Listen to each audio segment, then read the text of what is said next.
I noticed not too long ago that even though people were getting used to me, no one would actually touch me. I didn't realize this at first because it's not like kids go around touching each other that much in middle school anyway.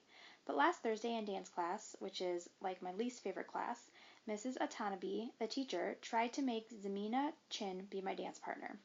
Now, I've never actually seen someone have a panic attack before, but I have heard about it, and I'm pretty sure Zamina had a panic attack at that second.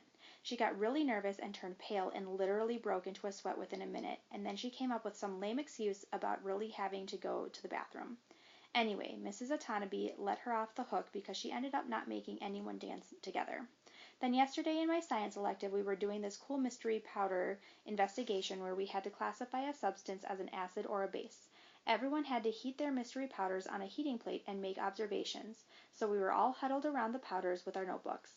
Now there are 8 kids in the elective, and 7 of them were squished together on one side of the plate while one of them, me, had loads of room on the other side. So of course I noticed this, but I was hoping Mrs. Rubin wouldn't notice this because I didn't want her to say something.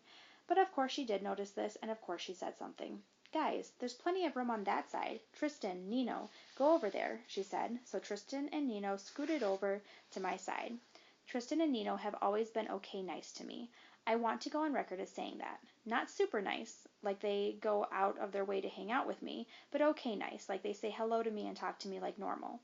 And they didn't even make a face when Mrs. Rubin told them to come on my side, which a lot of kids do when they think I'm not looking. Anyway, everything was going fine until Tristan's mystery powder started melting. He moved his foil off the plate just as my powder began to melt too, which is why I went to move mine off the plate, and then my hand accidentally bumped his hand for a fraction of a second.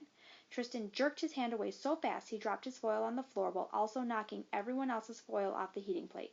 Tristan! Yelled Mrs. Rubin, but Tristan didn't even care about the spilled powder on the floor or that he ruined the experiment. What he was most concerned about was getting to the lab sink to wash his hands as fast as possible. That's when I knew for sure that there was this thing about touching me at Beecher Prep.